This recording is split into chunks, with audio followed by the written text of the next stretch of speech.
Muy buenas tardes, amigos y amigas de Radio San Carlos, de las plataformas digitales y los diferentes medios que empiezan a conectarse ya en este momento, ¿verdad? Previo a nuestra invitación, a toda la gente que está allá en la zona fronteriza, que escucha Radio Pocosol, un saludo para todos ellos. Radio Upala, que se nos ha, en Bijagua de Upala, que se nos ha también conectado. Un saludo para toda la gente que está en ese sector y esperando que el tema de hoy les sirva, les pueda eh, aumentar el conocimiento que ustedes tienen sobre el tema que vamos a tratar en esta tarde. Y también para la gente de la plataforma digital de Radio San Carlos, que se transmite en vivo desde este estudio Mario del Valle, aquí en el barrio Lourdes, en Ciudad Quesada, y también para toda la gente de Copelesca, de regiones, del Canal 3, que nos ven todos los martes de 8 a 9 de la noche. Un saludo para todos ustedes. Nuestro invitado de hoy, el doctor Melvin Anchía, él es un epidemiólogo, y hoy vamos a tocar un tema súper importante, pero antes saludarte, doctor, ¿cómo estás? Buenas, buenas de don Francisco. Muchísimas gracias más bien por la oportunidad que nos dan acá de Radio San Carlos cuando hablamos de un tema tan importante, ¿verdad? Como son afecciones que eventualmente pueden afectar la salud de la población. Y me parece que este espacio para poder dar a conocer algunas recomendaciones a la población es un aporte importantísimo para la salud pública. Claro que sí, el doctor Melvin Anchía, pues vamos a hablar un poco. Yo diría del tema actual, el tema que ocupa a muchísimos, no solo profesionales en salud, sino muchos científicos, muchos profesionales en meteorología también están preocupados por las incidencias de las últimas semanas del volcán Poás. Cómo puede estas erupciones dañar a la población, cómo podemos protegernos. La mejor medicina es la protección, ¿verdad, doctor? La prevención. Entonces hemos querido, junto con el doctor Melvin hoy, conversar de eso para que usted tenga oportunidad de estar preparado, porque no sabemos, doctor, en este momento las condiciones del volcán son pasivas, pero no sabemos, es incierto, incierto lo que puede suceder, la naturaleza puede traer en momentos determinados algún peligro más cercano, no solo a nosotros aquí en esta zona norte del país, sino a todo el país. Y por eso es que queremos conocer un poquito, doctor, sobre los peligros, ¿verdad? Que ocasionan para los seres humanos, precisamente. Y aquí podemos ver con fines ilustrativos, podemos ver las erupciones recientes del volcán Poás, doctor. Sí, muchas gracias, Francisco. Sí, en realidad, como usted lo indica, el volcán Poás ha tenido bastante incidencia en estos últimos días. Sin embargo, pues sí nos da la tranquilidad de que Costa Rica tiene instituciones dedicadas a monitorear muy de cerca el comportamiento de estos eventos y la Comisión Nacional de Emergencia también eventualmente está dando algunas alertas que es importante para la población. Y nosotros, desde el campo de la prestación de servicios de salud, lo que hacemos es mantener una vigilancia activa en los diferentes establecimientos de salud, eh, pensando también en la probabilidad o posibilidad de que eventualmente algunas personas se vean afectadas no por un impacto directo, pensando en traumas, porque no es la situación que se está presentando en estos momentos. Sí, hay que considerar también algunos otros elementos también que se podrían derivar de este tipo de erupciones y que igualmente pueden afectar la salud de la población. Claro, y no solo que es un interés parcial de una zona, ¿verdad? Porque vivimos en la zona norte del país, porque estamos un poquito largo de eso, del volcán, sino que es un tema a abarcar, porque es un tema país hoy, ¿verdad? Hoy es un tema país, como lo fue en las erupciones del volcán Turrialba, ¿verdad? Hace algunos años, que también causaron bastante problemas. Y es que no solo en la salud pública, en la salud de los ciudadanos, sino se ve vinculado todo lo que es la tramitología y todo lo que es el diario vivir de la gente, ¿verdad, doctor? Y eso es no solo empeora la salud o hay peligro de empeorar la salud de la gente, sino repercute negativamente en las alzas de precios, en los productos, en la alimentación, en muchas cosas, ¿verdad? Sí, en realidad uno sí observa en la población las personas que están muy expectantes con el tema, ¿verdad? Este, me llamaba muchísimo la atención, inclusive creo que fue antier donde se escucharon dos detonaciones cerca de acá de Ciudad Quesada y hubo muchísimo movimiento en las redes sociales, Ujú, ujú. ¿verdad? Porque la gente estaba vinculando esas detonaciones con alguna actividad volcánica que por dicha al final Sí. se descartó esa posibilidad, pero sí uno ve muchísimo movimiento en las redes sociales de las personas que están con esa conducta expectante por esta incidencia que está teniendo el volcán Poás, que es conocido que es un volcán muy activo, ¿verdad? Y yo creo que aquí el tema respecto Ujú. al tema de prevención, lo más importante es no crear una alarma en la población, No, no. sino una alerta, ¿verdad? Para poder nosotros manejar temas preventivos principalmente desde el ámbito de salud pública. El problema es que si alarmamos a la población o nos alarmamos nosotros mismos, el problema es que repercute en las entidades de salud, repercute en el diario vivir de los seres humanos, en la producción, en la productividad, en las empresas. Lo que tenemos que hacer y que es la base de un programa como esto, informar para estar preparados. Informar de qué es lo que puede pasar, informar de que es un país muy pequeño, ¿verdad? Yo recuerdo, doctor, para eh, una reseña para ilustrar el punto, estaba yo pequeño cuando el volcán Irazú en los años 62 o 63 hizo una erupción y el volcán Irazú queda a una distancia muy grande de Cartago. Yo vivía muy cerca de San José, en un lugar que se llamaba Tres Ríos, y hasta ahí llegaba la ceniza, ¿verdad? Entonces, cuando un volcán, por ejemplo, eh, aumenta su actividad, entonces va tomando más extensiones y lógicamente su fuerza se va ampliando y se va extendiendo. Y también ayudado con el viento se extiende a mucho lugar más. Así es, yo creo que es muy importante esto que usted indica de no alarmar. Por eso la Comisión Nacional de Emergencias, a través de los comités municipales, a través de los comités locales, sí envían muchísimas recomendaciones a la población Ujú, y no solamente este, eh, digamos que se limita en un contexto nacional, que uno ve también, por ejemplo, la Embajada de Estados Unidos, ujú, también dando algunas recomendaciones porque sabemos que estas regiones tienen muchísima concentración turística, ¿verdad? ujú. Y una cosa es algunos turistas que sí tienden a realizar algunas actividades de aventura, ¿verdad? Pero hay algunos otros, muy pocos, ¿verdad? Tanto nacional como extranjero, que muchas veces también tienden a pasarse la raya con algunas conductas un poco temerarias. Por eso la Comisión Nacional de Emergencia sí ha acercado los perímetros y ha establecido qué perímetros están con una alerta roja, otra con alerta naranja y otra con una alerta verde, principalmente tratando de prevenir a la población de tomar algunas consideraciones y acatar esas recomendaciones. Cuando se habla, en principio, en las primeras erupciones de esta nueva oleada, podríamos llamarlo de esta forma, mucha gente que su modo de vivir es recibir el turismo en el Parque Nacional Volcán Poás, pues no estuvieron muy de acuerdo, pero al ver el aumento de las erupciones en las últimas semanas, pues fue una medida acertada.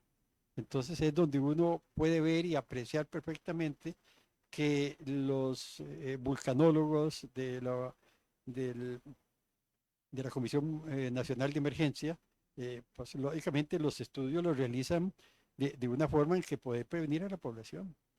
En el año, solamente como para tener una referencia, en el año Ujú, 2017, con una actividad que hubo casualmente en el volcán Poás, eh, se registró una concentración importantísima en las casetillas de los guardas del volcán Peaz del guardaparque, del ujú, volcán Poás, con una concentración de casi 15 partículas por millón de dióxido de azufre. ujú, En ese entonces algunos guardas sufrieron vómitos, inclusive algunos sangrados por la nariz y por la boca, ujú, asociada a la alta concentración en una área que obviamente era una área altísimamente en riesgo.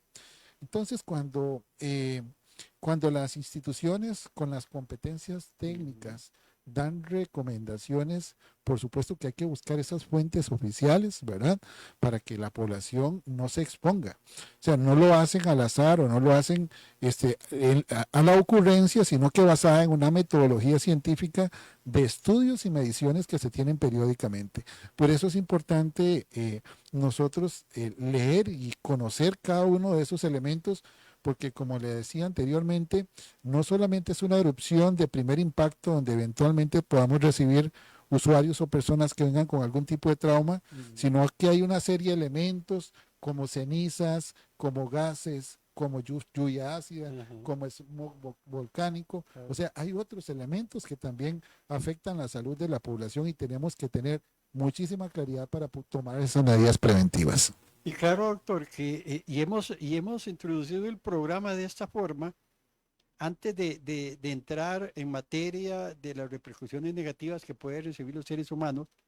Hemos querido introducir de esta forma y decirle que, por ejemplo, nosotros lamentamos mucho que este problema que se da en el volcán Poás pues afecta el modo de vivir de tanta gente que vive de las fresas, de tanta gente que vive del turismo, de tanta agricultura que hay por este lugar. Lógicamente ese producto se ve dañado. Nosotros lo lamentamos mucho, pero la vida humana está primero, la prevención, el trabajo diario de estas instituciones es proteger a los seres humanos, ¿verdad? Y en este caso no se puede permitir que los turistas estuvieran ascendiendo a ese lugar porque podíamos lamentar posteriormente cosas muy graves. Pero la idea de esto, doctor Melvin, es ingresar nosotros netamente cómo perjudica lo que hasta el momento hay, ¿verdad? No nos podemos ir más allá. Lo que conocemos hasta hoy, hasta el momento, ¿qué repercusiones negativas podría darse en la gente que habita en lugares vecinos, ¿verdad? Se habla que aquí en Bajo del Toro, pues este río del Toro también, ya hay estudiosos y profesionales muestreándolo porque se cree que trae residuos de las erupciones. Entonces, se recomienda mucho, pero a nivel médico y profesional como usted, al ser un especialista en esto, ¿cuáles serían los problemas normales que podríamos afrontar los seres humanos? Okay, como he indicado anteriormente, yo creo que es muy importante estar monitoreando el evento y la magnitud que tiene el evento, ¿verdad? Y la emanación de elementos y qué tipo de elementos son lo que se está monitoreando y lo que se está evidenciando, ¿verdad? En este momento, si hay una actividad aumentada, ¿verdad? Hay un perímetro que está muy bien definido por la Comisión Nacional de Emergencia y las instituciones que lo integran. Y en estos momentos, o sea, solo hay dos elementos que nosotros tenemos que considerar con muchísima significancia desde el punto de vista de salud pública, ¿verdad?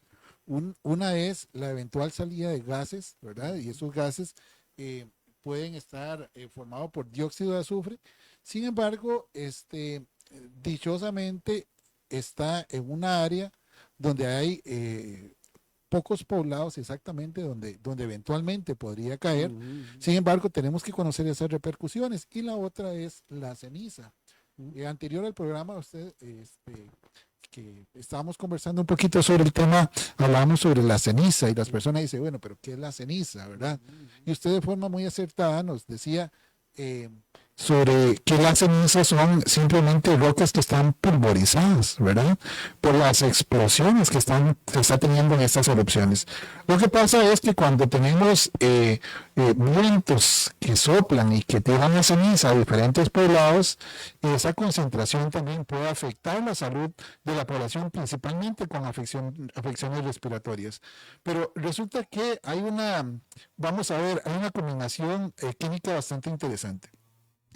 Porque cuando, por ejemplo, si tenemos emisión de gases y a la hora de esos gases entrar en contacto con algunas mucosas, podría transformarse en ácido sulfúrico y eso sí es lo que causa irritaciones en las mucosas. inclusive en la piel, ¿verdad? Por eso es que hay todo un marco normativo que habla sobre las concentraciones de cuándo podría ser perjudicial para el hombre y cuándo no. Entonces, ¿qué es lo que tenemos que hacer nosotros desde el punto de vista de salud pública? Bueno, normalmente estamos monitoreando el comportamiento de todas las afecciones respiratorias, el comportamiento de todas las afecciones dermatológicas, principalmente en estas comunidades, porque hay una línea basal. La línea basal es lo que normalmente sucede en una semana con afecciones respiratorias, lo que normalmente sucede en una semana con afecciones dermatológicas, y nosotros decir, bueno, en estos momentos estamos en una línea de normalidad de lo que normalmente se podría esperar. Pero ¿qué pasa si en un momento dado estamos teniendo un aumento inusitado de afecciones respiratorias? Inclusive, yo sé que las personas que viven cerca de Sarchí, de Grecia, de Bajos del Toro, ¿verdad? Muchas veces han experimentado un olor como a huevo podrido, ¿verdad? Que es un olor bastante fuerte. En realidad, eso lo que es dióxido de azufre, ¿verdad? El dióxido de azufre, cuando tiene una concentración un poquito alta, pues es perceptible al olor, ¿verdad? Y cuando hay una concentración más alta de los límites que normalmente hay, pues eso es lo que tiende a causar irritación en los ojos, puede causar irritación en las mucosas y tener afecciones respiratorias. Para entender al doctor, lo que el doctor está hablando del monitoreo que realizan ellos como especialistas epidemiólogos y como especialistas en la Caja Costarricense del Seguro Social, es lo que llega al hospital, lo que llega a los EBAIS, lo que llega a las clínicas.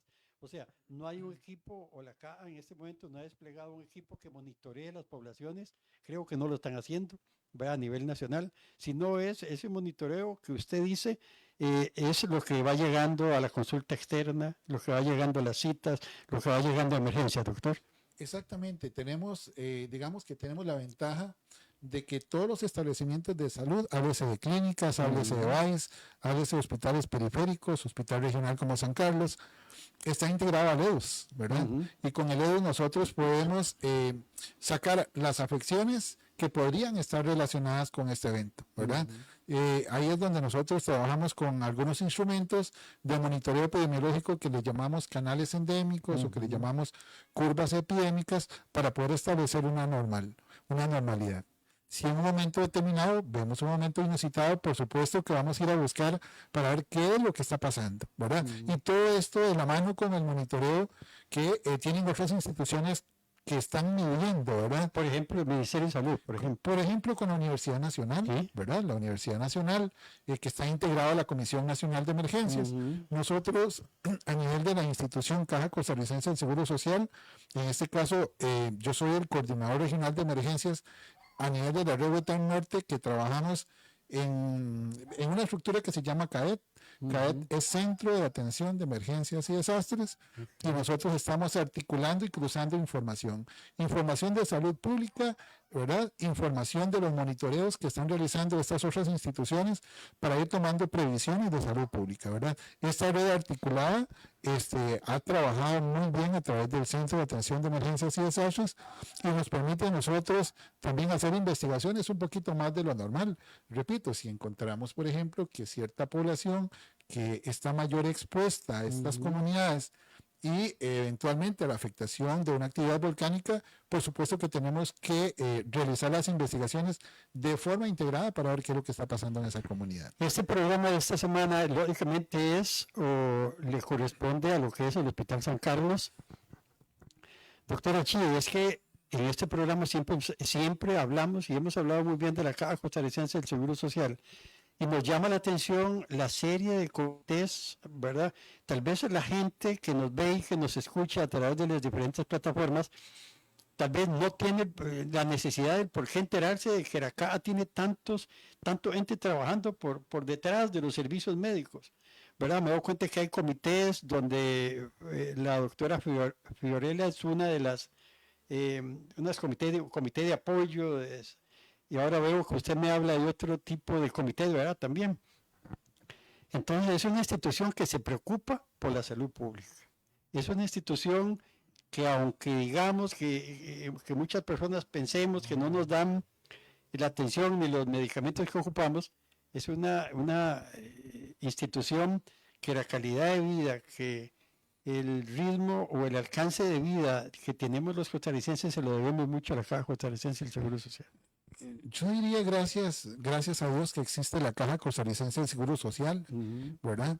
Y que tenemos una institución que tiene acceso prácticamente a la mayor parte de la población y al revés, la mayor parte de la población tiene acceso a los diferentes servicios de salud, Claro. porque no solamente la caja es una entidad que trabaja la parte asistencial, sino la parte de promoción de la salud y la parte de prevención de la enfermedad. Y esta articulación que usted habla, inclusive hablaba de la doctora Fiorella, que es uno de los enlaces que tenemos en el CAET, esto articula acciones, tenemos acción articulada en todos los cantones, ¿verdad? Y esto es importante porque son algunos equipos de trabajo que se mantienen activos. En esto es importantísimo la investigación, es importantísimo la orientación que demos al usuario, y yo creo que la caja la tenemos que ir fortaleciendo poco a poco, ¿verdad? Claro.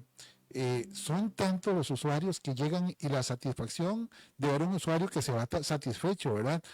Muchas veces, por supuesto que nos preocupa la plétora, o sea que hay una sobredemanda, que se requieren más recursos, claro, pero siempre una institución se trata de hacer lo mejor para el usuario. Y siempre trata de salir adelante. Hemos tenido grandes profesionales acá junto con usted que hacen esfuerzos grandes para apartar lo que es el problema del espacio físico, el problema de equipo, pero que dan un 100% de ustedes siempre para poder atender a la población de la mejor manera.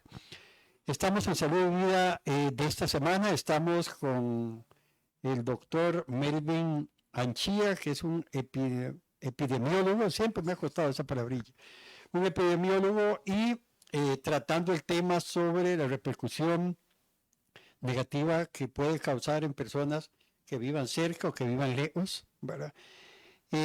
Lamentablemente en muchas oportunidades usted dijo que cuando los vientos, principalmente alisios, soplan ya de 60 kilómetros en adelante, una erupción como la que ha habido en estos días, que son de 5 kilómetros, ¿verdad? Que han alcanzado una altura de 5.000 metros sobre el nivel del cráter, pues lógicamente se va a expandir a muchos kilómetros, ¿verdad?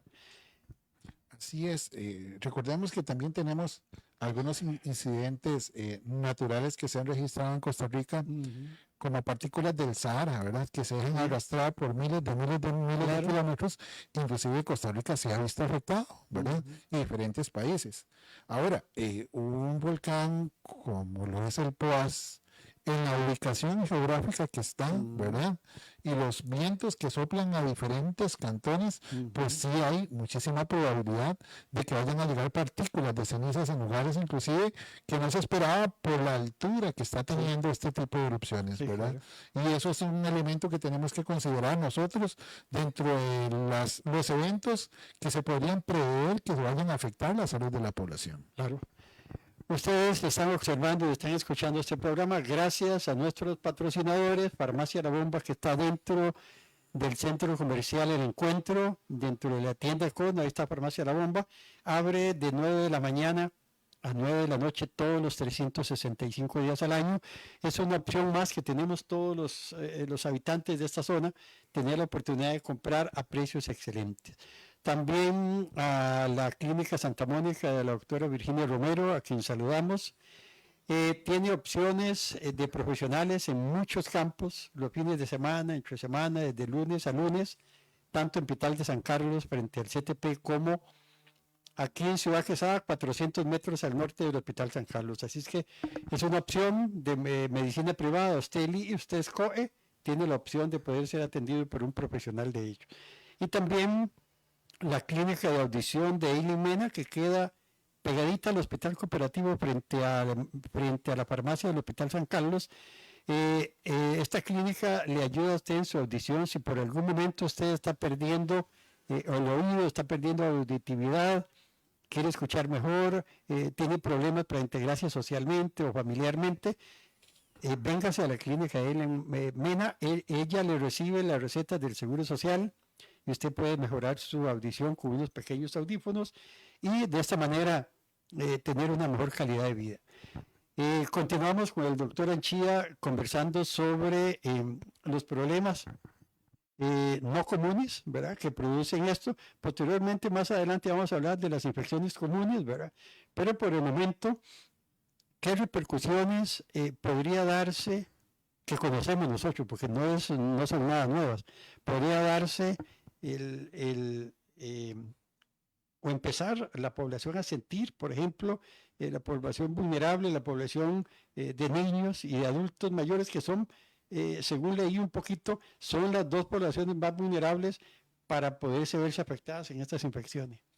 Esa es una pregunta muy importante porque en el país tenemos población vulnerable, ¿verdad? Ujú. Hay personas dentro de este criterio de vulnerabilidad, Ujú. tenemos personas con enfermedades crónicas.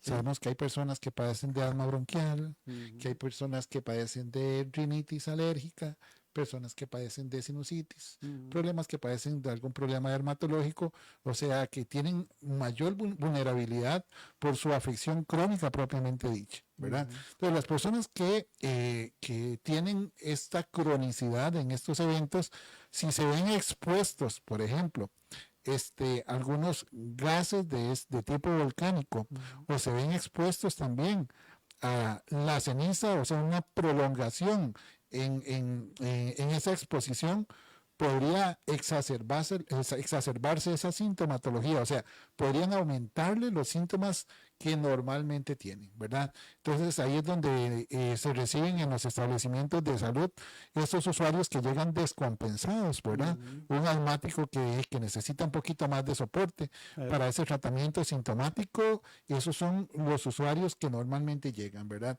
Y hay algo importante también, porque hay gente que dice, qué raro, es que me enchila la vista, Ajá, ¿verdad? ajá, Esto ajá. también podría ser una sintomatología en personas con una exposición prolongada, ¿verdad? Porque son partículas tan pequeñas que no se ven, Ujú. ¿verdad? Entonces, de un momento a otro, lo que podría presentarse son síntomas como estos. Ah, esa irritación, ¿verdad? Por supuesto que hay personas con problemas dermatológicos si es Ujú. prolongada la exposición. Y no Ujú. solo esto, ¿verdad? Ya, y si las personas están haciendo alguna reacción y se están rascando, también pues tenemos ese tipo de lesiones. Pero normalmente lo que se podría esperar en los servicios de salud es un aumento en las afecciones respiratorias, Ujú. ¿verdad? Esas enfermedades tipo riníticas Sí. y las personas con afecciones respiratorias como asma que se podrían descompensar y llegar a los servicios de salud. Qué interesante, doctor. Usted anteriormente hablamos de la composición de la ceniza. La ceniza es una palabra que se ha venido usando desde hace muchísimo tiempo, pero la palabra correcta para ceniza es de otro elemento. O sea, si vemos una ceniza, por ejemplo, que produce una cocina de leña, ¿verdad? O una ceniza que queda después de una parrillada, por ejemplo, le echamos agua y eso prácticamente se disuelve totalmente.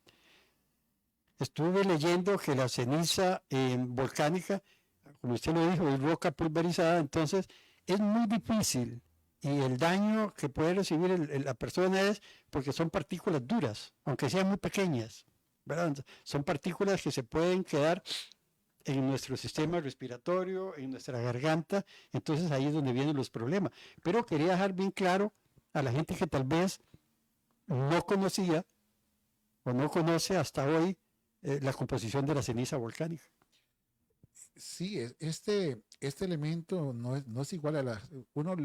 normalmente la gente le llama, mire, está cayendo ceniza, Por el ¿verdad? color. Por el color, Sí, ¿verdad? sí, Entonces, así se quedó sí. y cotidianamente así lo Así lo conocemos, llamamos, ¿verdad? sí. Sin embargo, no es lo mismo, digamos, cierta cantidad de ceniza, por ejemplo, en un techo, a cierta cantidad de roca pulverizada de una Ujú. erupción volcánica que caiga a un techo. Ujú. Porque esto también inclusive en algunos países ha sucedido de que hay algunas estructuras que han colapsado por Sí. el peso El peso. de esa roca Sí, pulverizada. claro, O claro, sea, hay mayor peso. claro. Entonces, esto es uno de los elementos de riesgo inclusive en salud pública, ¿verdad? Ujú. Porque si hay poblados que están muy cerca, donde está cayendo cantidades considerables de ceniza, pues los techos podrían perfectamente colapsar por la cantidad, pero no es en estos momentos Ujú. la historia del país. No Hay algunos es. antecedentes Sí. que hay en algunos países, pero también esta roca pulverizada es un Ujú. poco más corrosiva, inclusive, que la Ujú. ceniza, o sea que también podrían afectar algunas estructuras metálicas Sí. por ese elemento corrosivo que tiene ese elemento pulverizado de Claro. roca. Pero es totalmente diferente, como usted muy bien dice. Sí, hasta lo que estamos viviendo hasta hoy, ¿verdad? No, esto que el doctor Melvin Anchía y mi persona estamos comentando, lo dijimos desde el principio, no queremos de ningún momento alarmar, sino es prevenir a la población. No sabemos cómo va a reaccionar de ahora en adelante. Este tipo de actividades en nuestro país son muy comunes, tanto en el volcán Turrialba como en el volcán Poás. Se vivió en un tiempo, en los años 70 y 80, mucha actividad del volcán Irazú, ¿verdad? Entonces, nosotros los costarricenses tenemos que aprender a prevenir, a estar preparados, así como lo estamos para el sistema sismocológico, para los temblores, ¿verdad? Somos un país 100% sísmico. Todos los días, veía un día esto es una publicación del sistema o de la Comisión Nacional de Emergencias, sí, y en este país, o sea, temblores, más de 2000 temblores en un día, menos de 3.5 grados, o sea, no es preferible el ser humano, pero somos un país que realmente siempre tiembla y nos hemos ido acostumbrando a eso. Es un país muy sísmico. Ujú. Inclusive, Sí. sin irnos muy largo, los que pintamos un poquito más de canas de vivir acá en Ujú. la red Huetar Norte, recordamos esas erupciones que tenía el volcán Arenal, Ujú. ¿verdad? Hace algunos años. Entonces, pues no es nada diferente. Yo no le había tocado para alejarlo un poquito, doctor, Sí, pero sabemos que tenemos un volcán activo, ¿verdad? Lo sabemos que tiene muy activo, que no tiene la actividad que tiene Poás en este momento, pero que aún así la Comisión de Emergencia y el sistema vulcanológico está muy pendiente del volcán Arenal siempre. se está monitoreando, Sí. ¿verdad? Por eso yo creo que Costa Rica es un país muy fortalecido con los monitoreos y los especialistas en la Ujú. materia que tienen con este tipo de monitoreo en los diferentes eventos.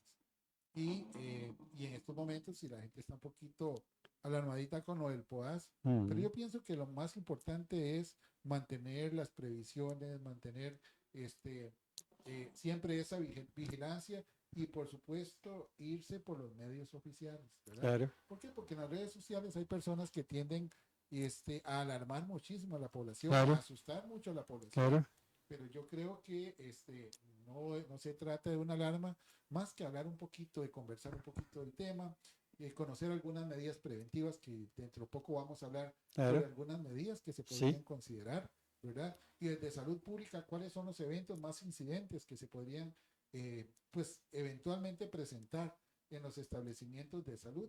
¿Y cuál es la dinámica que tiene la Caja Costarricense del Seguro Social para poder estar vigilando este tipo de eventos? Por eso los medios oficiales como Copelesca, como su canal Regiones, como Radio San Carlos, como su plataforma, son medios formales, medios que ayudan a prevenir, que no alarman, ayudan a prevenir, pero que sí le decimos a la población, no se descuide, estemos pendientes, veamos noticias, veamos lo que está ocurriendo.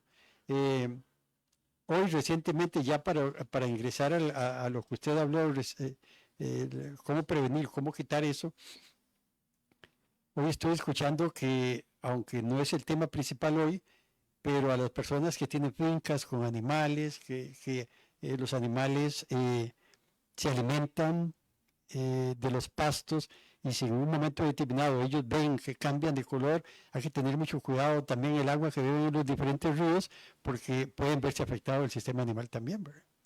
De ahí la importancia de estar acatando las recomendaciones de las Mm. instituciones públicas que por competencia están haciendo ese tipo eh, de anuncios, recomendaciones para la Mm. población, que por supuesto es importantísimo acatarlas. Claro. Podemos ingresar ya de lleno al tema de consejos y para ver cómo nosotros podemos hacerle frente a esta situación, ¿verdad? usted anteriormente tocaba un punto que yo creo que es muy mediático en temas de prevención, ¿verdad? Y gestión de riesgo. Cuando hablamos de una materia de prevención y gestión de riesgo es qué tanto estoy yo preparado, ¿verdad? Con recomendaciones básicas que vamos a dar hoy, pero usted además indicaba algo que es muy acertado, de que vivimos en un país muy sísmico, ¿verdad? O sea, nosotros en estos momentos podríamos estar pensando en una erupción volcánica que la magnitud que tiene en estos momentos no es una magnitud para alarmarse, pero sí para ponerle cuidado, ¿verdad? Pero como somos un país vulnerable, también perfectamente podríamos tener una sismicidad significativa. ¿Qué significa esto? Yo le haría la pregunta a los radioyentes. Si en estos momentos se presentara un terremoto de una magnitud significativa mayor a 7 grados, la pregunta es, ¿estamos preparados? ¿Por qué? Porque siempre hemos conocido la importancia de tener como un radiecito a mano con baterías, de tener una linterna cargada, ¿verdad? De tener algunos alimentos no perecederos. Se habla de la famosa mochila, ¿verdad? La famosa mochila de emergencia. Sí. Y esto es algo importante, quizás porque algunos hemos recibido un poquito más de capacitación en tema de emergencias, gestión del riesgo. A mí me pasa, por ejemplo, cuando yo voy a cualquier lugar, ¿verdad? Alguna capacitación o estoy en algún hotel, lo primero que hago es ver dónde están los extintores, ¿verdad? Ver cuáles son las salidas de emergencias y aún en mi casa. ¿Cuál es el plan de emergencia que yo tengo en mi casa? ¿Será que mi hijo y mi hija conocen cuál es el área más segura de mi casa? ¿Verdad? ¿Será que mi esposa conoce cuáles son los alimentos no perecederos que tengo por ahí guardaditos?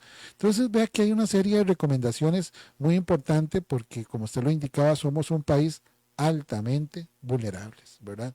Por eso cuando las instituciones gubernamentales que cada año aquí se ha dado en San Carlos, en la municipalidad, en los bancos, simulacros, es importante que todo el empleado, toda la persona que está dentro de un edificio conozca todos esos detalles, ¿verdad?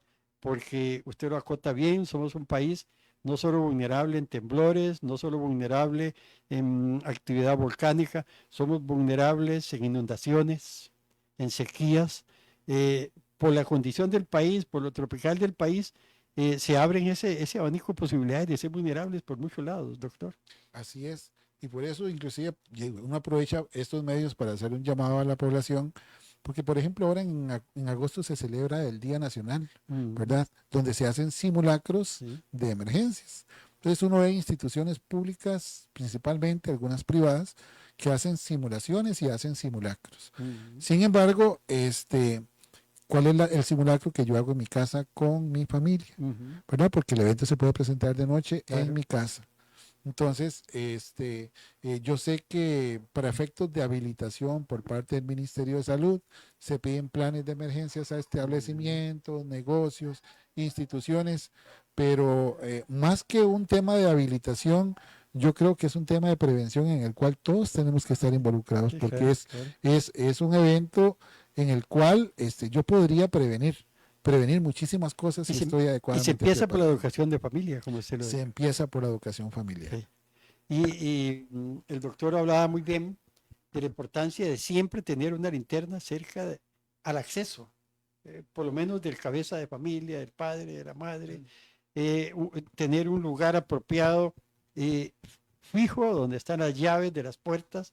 Muchísimos problemas han pasado con eso. Y hay muchas recomendaciones que las instituciones hacen que debemos de acatar, doctor. Entonces, muchísimas gracias más bien por todas esas, venir a acotación, todas esas bonitas recomendaciones y no solo bonitas, sino necesarias en cualquier familia, por más grande y por más pequeña que sea la casa. Así es. Y volviendo a un tema, digamos, a la eventual exposición de estas erupciones volcánicas y principalmente de ceniza, ¿verdad? Lluvia ácida que en estos momentos eventualmente se podría estar presentando, ¿verdad? O la emisión de gases que casi siempre está presente dentro de las mediciones que hacen los profesionales en las materias. Tenemos que revisar qué tipo de exposición tengo yo, ¿verdad? Si ustedes se meten en estos momentos a la página oficial de la Comisión Nacional de Emergencias, verán algunas áreas que están delimitadas. Esas áreas delimitadas están hablando de algunos cantones, ¿verdad? De algunos distritos y algunos poblados, que son los poblados mayormente expuestos.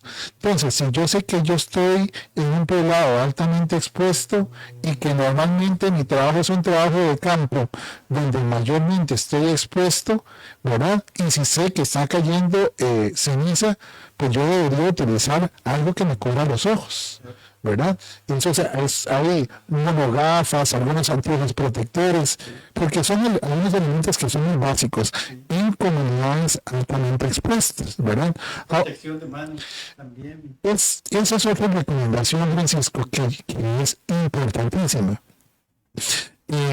Porque si yo estoy trabajando en el campo, en estos lugares que son expuestos, yo debo utilizar una camisa manga larga que me aumente la protección, debería utilizar pantalones largos que me aumenten la protección, debería utilizar un sombrero, ¿verdad? Las monogafas o algunos anteojos protectores y inclusive, ¿verdad? Que tuvimos un muy buen ensayo en el año 2020 con la pandemia de coronavirus.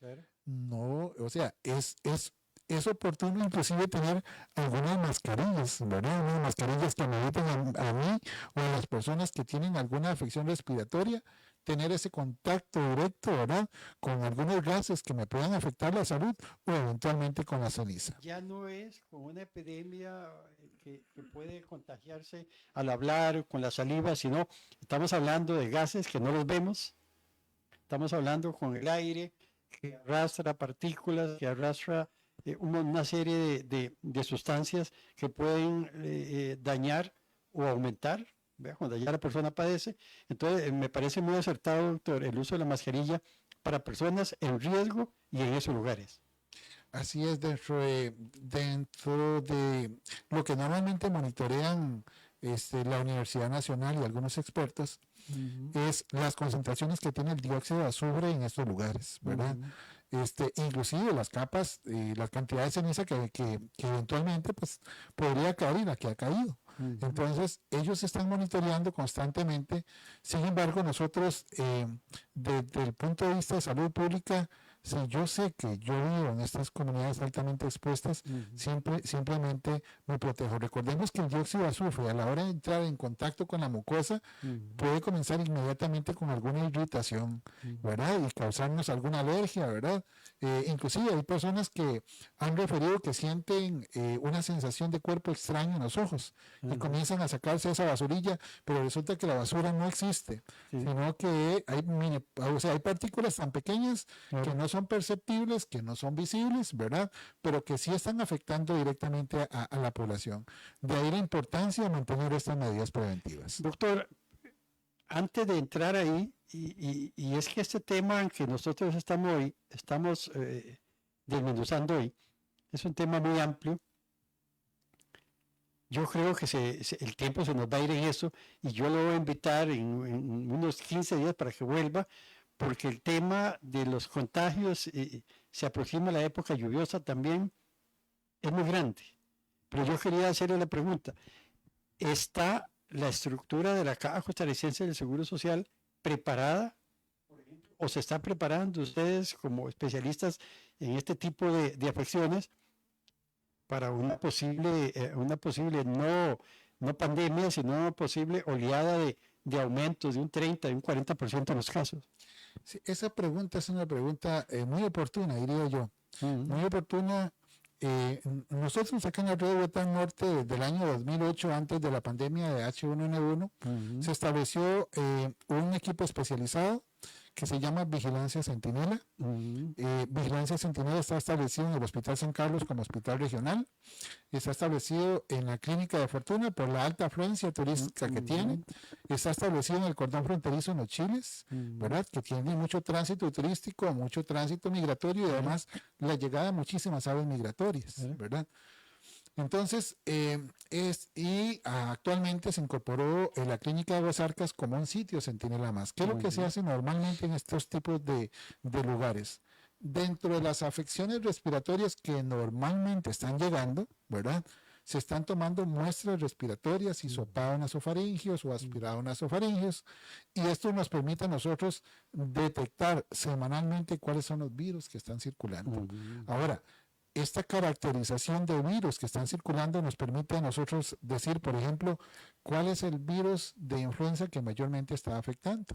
Por eso ustedes verán en las próximas semanas que ya se va a anunciar próximamente la llegada de la vacuna que anualmente de la nueva cepa, ¿verdad?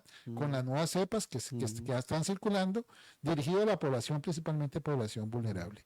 Entonces, hemos visto inclusive en estos días un aumento significativo inclusive de personas con rinovirus, con adenovirus, inclusive tenemos influenza H1N1 positivo y casos de coronavirus, de COVID también que están positivos.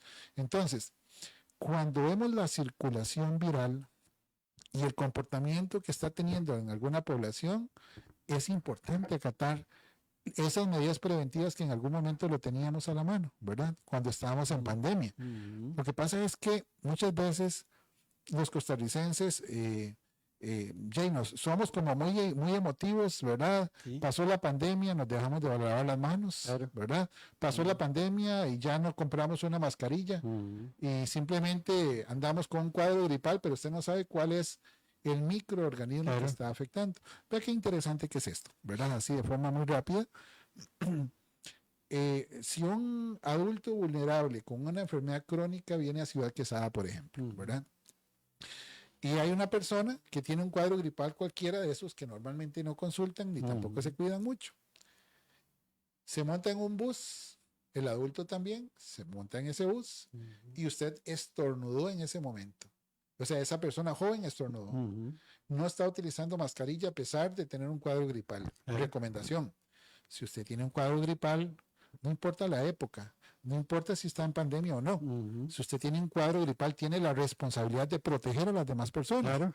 Y resulta que este adulto vulnerable, ¿verdad? Se expone en el bus, que ahí no hay mucha ventilación, y resulta que se contagia. Viene un periodo de incubación, que es un periodo desde el momento que ingresa ese microorganismo al organismo de ese adulto mayor y comienza a desarrollar un cuadro respiratorio y con un gripe. ¿Qué periodo de días hay ahí? Verás que es variable, puede variar inclusive entre 7 y 14 días. Sin embargo, en la pandemia por COVID encontramos periodos de incubación un poquito más cortos, ¿verdad? Pero resulta que como es un adulto mayor vulnerable, llega al hospital con dificultad para respirar, se le toma una placa de tórax. En la placa de tórax se determina que es un paciente adulto mayor que está desarrollando una neumonía y ahí viene que se complicó y falleció. Ojo, vea qué interesante. Sí, claro. Hay personas que no se dan cuenta del daño que le están ocasionando a la población por una mala práctica preventiva, ¿verdad? Sí. Y estos son condicionantes que tenemos que nosotros tener en cuenta para ver cómo reeducar a la población. A mí me preocupa mucho, y se lo digo a título personal, doctor Melvin, me preocupa mucho ver la actitud de la gente. O sea, la gente... o la mayor parte de gente ya no se protege en actividades masivas, ¿verdad? Estamos hablando de que no podemos evitar de que la gente vaya a fiestas, de que la gente vaya a bailes, de que la gente vaya a los estadios, pero si estamos enfermos, no vayamos a un estadio, veamos el partido por la televisión, así es de simple, sencillamente.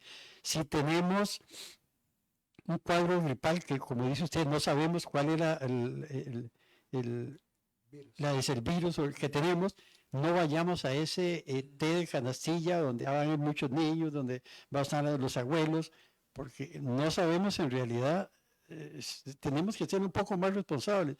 Y ojalá que este programa de hoy y este tema que usted tocó sirva para eso precisamente, o sea, para ser más responsables, para abstenernos, pero esa abstenencia puede salvar una vida, hasta la de nosotros mismos.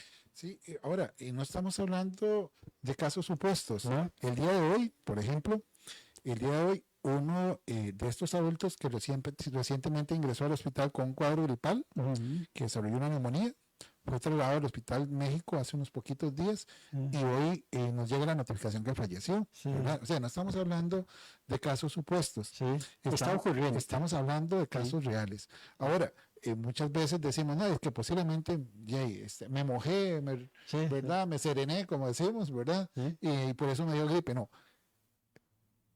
casi el 100%, me animo a decir, el 100% de las personas que tienen una rinorrea, que es como un cuadro gripal, ¿verdad? Casi siempre está acompañado de un cuadro viral o un cuadro bacteriano. Mayormente un cuadro viral, que es lo que normalmente circula, porque tenemos circulación de adenovirus, tenemos de H1N1, de H3N2, de parainfluenza, de rinovirus, de influenza A, de influenza tipo E, o sea, hay una serie de virus que están dentro de la estación.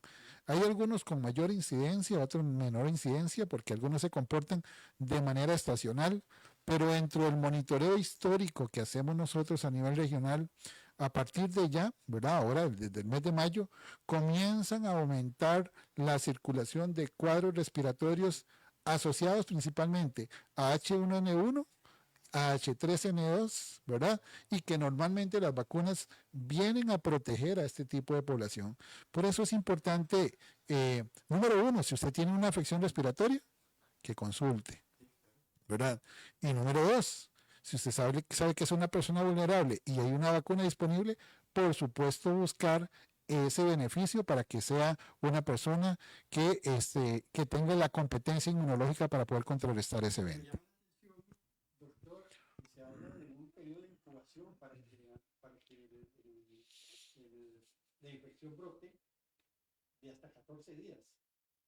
Generalmente, si tenemos contacto con una persona o un grupo de personas que están enfermas, que los vemos con gripe, que los vemos estornudando, que los vemos limpiándose su nariz con pañuelos, con servilleta, generalmente a los 2 o 3 días decimos, no nos pasa nada. Pero el virus puede estar desarrollando. Así es. Todo depende del sistema inmune de la persona. Ahora, casi todos los virus tienen un periodo de incubación diferente. Casi siempre, ¿verdad? La persona podría pasar asintomática después de la exposición 2 días, 3 días, 4 días, lo mucho 5 días, 6 días, ya comienzan con una afección leve, con un pequeño dolor de cabeza, ¿verdad? Ya después de 24 horas comienzan con rinorreo, o sea, a botar un poquillo de mocos, comienzan a toser, ¿verdad? Y ahí se comienza a agravar el cuadro. Eso depende del grado de susceptibilidad que pueda tener la persona. Porque hay personas que tienen algunas comorbilidades que pueden afectarlo mayormente, principalmente personas con algún grado de obesidad, personas que padecen de diabetes, personas hipertensas, personas asmáticas, ¿verdad? O sea, hay algunas condiciones de vulnerabilidad que exponen mayormente a esta población. Entonces, vea que estamos hablando de diferentes cuadros respiratorios por elementos asociados a erupciones volcánicas, pero también sin ver la erupción volcánica y ver esa eventual exposición a estos elementos que nos pueden dañar, ya en estos momentos están circulando algunos virus que están causando gravedad en la población y que tenemos que mantener las líneas preventivas. Estamos en Salud y Vida, un agradecimiento a nuestros patrocinadores, usted lo puede ver en pantalla. Para los que no lo pueden ver en pantalla, queremos hacer mención de Farmacia La Bomba dentro del centro comercial El Encuentro. Ahí está Farmacia La Bomba, 12 horas al día, de 9 de la mañana a 9 de la noche y de las 365 días al año. También a la Clínica Santa Mónica, a la Clínica de la Audición de Ilimena, a todos ellos queremos también saludarlos y darles muchísimas gracias. Doctor, y me llamó la atención lo que usted habla de las organizaciones internas, lo vamos a dejar para otro programa, que nadie ve, de la Caja Costarricense del Seguro Social, y ese trabajo silencioso que realizan ustedes para poder tener o detectar el cambio que se da en los diferentes problemas de salud, por ejemplo, en epidemias, en el H1N1, en tantas infecciones respiratorias, ese trabajo silencioso que este equipo, la Caja Costarricense del Seguro Social, en todo el país, porque no es solo en la zona, realizan y quiero, si es posible, en un corto tiempo, en un mes y medio tal vez, poder volver a tenerlo a usted aquí, doctor, para poder tocar temas que quedan en la carpeta, que quedan aquí en el escritorio y que sería de mucha importancia para la gente que nos escucha y nos ve en las diferentes plataformas. Con muchísimo gusto. Y esto es un trabajo articulado que realiza la Caja del Seguro Social. Por ejemplo, toda infección respiratoria aguda grave, o sea, persona que llega con una afección grave, al 100% de esta población se le toman muestras respiratorias. Toda persona que fallece se le toman muestras respiratorias. Y aleatoriamente, todas las personas que llegan con cualquier cuadro gripal, igual que son enfermedades tipo influenza que le llamamos, se le toman muestras respiratorias y es de esta manera que nosotros logramos conservar una base de datos, porque no solamente antes teníamos que enviarlo hasta Tres Ríos, ¿verdad? Allá a Cartago, al Centro Nacional de Referencia en Ciencia para saber qué es lo que está circulando. Ahora, si bien es cierto, este es un laboratorio de control de calidad, nosotros en el Hospital San Carlos y en el Hospital de los Chiles, en algunas áreas de salud, inclusive en la Clínica de Fortuna, ya tenemos la desconcentración y sabemos en el mismo día que se le toma la muestra cuál es el virus que está circulando. Esto nos permite tener un diagnóstico oportuno para instalar una terapéutica oportuna y también para tomar las previsiones, porque si yo sé que tenemos un aumento inusitado de una afección respiratoria en una comunidad, entonces aquí viene para trabajar todas las medidas preventivas que son necesarias. Okay. Muchísimas gracias a todos los que estuvieron con nosotros en las diferentes plataformas. El martes de 8 a 9 de la noche pueden vernos y escuchar el programa del doctor en el canal Regiones de Copelesca. Un agradecimiento, doctor, por habernos dado toda parte de su conocimiento. Y un agradecimiento a todos ustedes, a nuestro compañero Mauricio Orozco también, por haber estado con nosotros. Y en la próxima semana tendremos también otro tema importante sobre conflictos y sobre enfermedades de los que padecemos todos los seres humanos. Gracias, doctor, y gracias a todos.